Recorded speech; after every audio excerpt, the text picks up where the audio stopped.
అయితే ఇంత తక్కువ సీట్లతో ఓడిపోవడానికి కారణాలు కూడా తప్పనిసరిగా మనం రేపొద్దున్న ముందుకు వెళ్ళడానికి, మళ్ళీ అధికారంలోకి తప్పనిసరిగా రావడానికి బెరీజ్ చేసుకోవాల్సిన అవసరం ఉంది.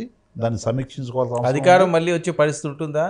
20 సంవత్సరాలు 100% మళ్ళీ 2024లో 2029లో వైఎస్ఆర్ కాంగ్రెస్ పార్టీ అధికారంలోకి రాబోతుంది. జగన్మోహన్ రెడ్డి గారు ముఖ్యమంత్రి కాబోతున్నారు. ఎందుకు అంత కాన్ఫిడెంట్గా చెప్పగలుగుతున్నారు? ఎందుకు చెప్తున్నానంటే, చెప్పింది చేసిన ఏకైక నాయకుడు ఈ భారతదేశ రాజకీయ చరిత్రలో, ప్రపంచంలో కూడా అని చెప్పగలను జగన్మోహన్ రెడ్డి గారు మాత్రమే.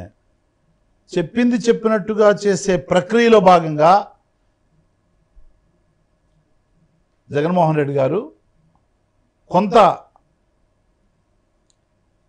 ఈ మధ్యలో ఉన్న లోపాలని గ్రహించలేకపోయారు. జగన్మోహన్ రెడ్డి గారికి చేరలేదేమో ఈ ఇన్ఫర్మేషన్ అని అనుకుంటా ఉన్నాను. కాదండి, చెప్పింది చెప్పినట్టు చేస్తే 11 సీట్లు ఎందుకు ఉంటాయి? జగన్మోహన్ రెడ్డి గారు చెప్పింది చెప్పినట్టుగా చేశారు. ఈ మధ్యలో కార్యకర్తలు ఉన్నారు.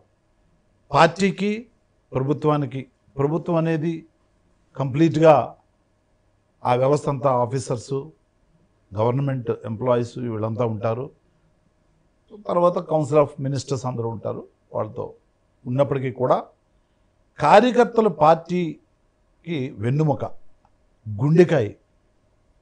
ఆ కార్యకర్త, కొంతమంది కార్యకర్తలు, ఒక సెక్షన్ ఆఫ్ కార్యకర్తలు కొంత అసంతృప్తిగా చెందడం, కొంత వాళ్ళు ఇబ్బందులు పడడం, ఆ ఇబ్బందుల్ని మేము గ్రహించలేకపోవడం కూడా నిజం. కార్యకర్తలకి ఒకవేళ గ్రహించలేకపోతే అది వేరే అంశం.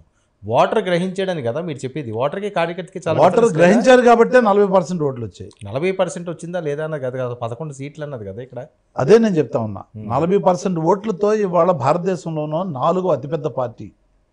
మీరు చూసారో లేదో, మన పార్లమెంటులో అత్యధికంగా పోలైన ఓట్లు చూస్తే ఈ భారతదేశంలోనే వైఎస్ఆర్ కాంగ్రెస్ పార్టీ 4వ పెద్ద పార్టీ పార్లమెంట్లో.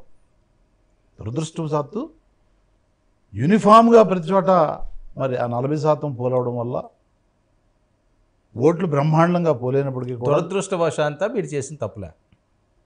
తప్పనిసరిగా కొన్ని తప్పులు ఉన్నాయి కాబట్టే ఈ అపజయం మాకు లభించిందని. జగన్మోహన్ రెడ్డి గారు వన్ మ్యాన్ షో వల్ల?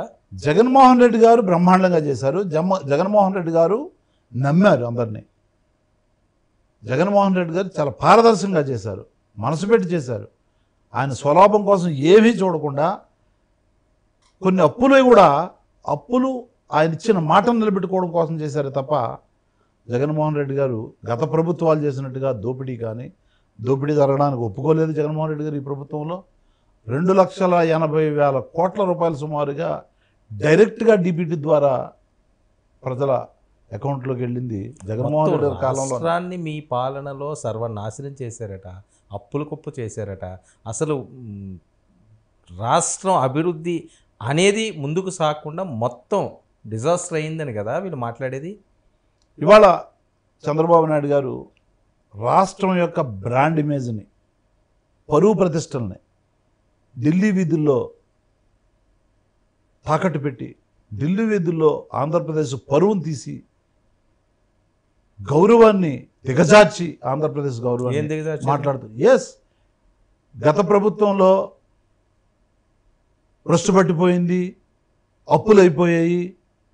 మేము పదే చెప్పాము, ఈ మాటలు ఆంధ్రప్రదేశ్ గౌరవాన్ని దిగజార్చే మాటలు మాట్లాడకండి. చేతనైతే వీలైతే పేదవాడికి సహాయంగా ఉండండి, ఆయనకి మేలు చేయండి, అభివృద్ధికి తోడ్పడండి. అంతే తప్ప ఆంధ్రప్రదేశ్ గౌరవాన్ని, ప్రతిష్టను దిగజార్చే కార్యక్రమాలు ఇక్కడ ఏం జరిగింది నేను చెప్పాను. దాని ఉదాహరణ చెప్తా కదండి, దాని ఉదాహరణ కూడా చెప్తా. ఎన్నోసార్లు చెప్పాము. ఇవాళ ఆంధ్రప్రదేశ్లో ఒక మంచి గెస్ట్ హౌస్ కూడా కట్టలేని నిస్సహాయ స్థితిలో 14-19 వరకు కూడా ఎవరైనా ఇంపార్టెంట్ దేశ ప్రధానులు కానివ్వండి, లేదంటే దేశ నేతలు కానివ్వండి, విదేశీ నేతలు కానివ్వండి, విదేశీ ప్రధానులు కానివ్వండి, విదేశీ ప్రెసిడెంట్స్ కానివ్వండి, వస్తే ఉండడానికి ఒక మంచి ప్లేసే లేకుండా అది ఉన్నప్పుడు మీరు ఓడిపోయిన తర్వాత తీసుకున్న యూటర్న్ అని కదా, కాదు. అది సీఎం ఆఫీస్ అని కదా అదే మాట్లాడేది. నేను చెప్తా ఉన్నా. ఎవరు చెప్పారు అంటున్నా. మీకు మీరే బురద జల్లేశారు. ల్యాండ్ ఏర్లాట్ల మీద కూడా ఇవాళ ఇందాక నేను ఇంకొక ఇంటర్వ్యూలో కూడా మాట్లాడా. మీరు ప్రజల్ని మభ్యపెట్టారు, విషాన్ని చిమ్మారు, విషయం ప్రజల మీద. విషయం చిమ్మితే విషాన్ని అది మైండ్లో తీసుకోవడానికి ప్రజలు ఎక్కించారు. సిద్ధంగా ఉంటారనా? అంటే మేము చెప్పిన దాన్ని తీసుకునే సమయం కూడా లేని సందర్భంలో వాళ్ళు లాస్ట్ ఎలక్షన్ దగ్గరలో తీసుకొచ్చి ప్రజలను కన్ఫ్యూజ్ చేసి ప్రజల మైండ్లోకి విషయాన్ని వాళ్ళు ఎక్కించారు, పూర్తి అబద్ధాలను ఎక్కించారు. భ్రష్టు పట్టించిన 14-19 పాలనలో ఏ ఒక్క పని కూడా చెప్పుకోవడానికి ఒక్క పని కూడా లేదు. 2000 అలాంటిది మోసం చేసి కూడా రైతులు మోసం చేశారు, మహిళలు మోసం చేశారు. 2019లో కూడా మీరు గెలిచింది కూడా అలాగే విషం చిమ్మి అబద్ధం అన్నీ చెప్పి హామీలు ఆ రకంగానే ముందుకు సాగేవాను కదా వాళ్ళు మాట్లాడేది.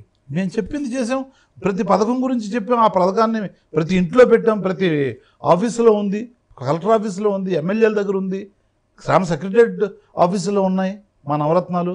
ఎప్పుడు కంపేర్ చేసుకోమన్నాం, ఇచ్చినవి అన్నీ కూడా మళ్ళీ ఆ లిస్టు కూడా పెట్టాం, ఎవరికి ఏమేమి ఇచ్చాం, ఎన్ని ఇళ్ళు ఇచ్చాం, ఎన్ని పెన్షన్లు ఇచ్చాం, ఎన్ని ఆసరా స్కీమ్ కింద ఇచ్చాం, ఎన్ని చేయూత ఇచ్చాం, అన్నీ కూడా మేము డిస్ప్లే చేయడం జరిగింది. కానీ మీరు కళ్ళకు కట్టినట్టు కనపడతా ఉంది కదా. రైతులు మోసం చేశారు ఆ రోజు, పూర్తి రుణమాఫీ అందుకనే కదండి మీకు ఇచ్చారు. ఇచ్చారు. నేను అదే అంటున్నా, మళ్ళీ అదే విధంగా మోసం చేసే కార్యక్రమం 14 నెల రోజుల్లోనే మీకు అన్ని మోసాలు కనిపిస్తున్నాయా ఆంధ్రప్రదేశ్?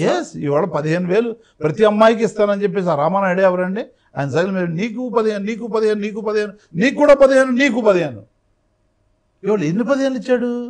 అక్కడ 10 చెప్పాడు. అక్కడ ఆ వీడియోలు చూస్తాం, సైకిల్ మీద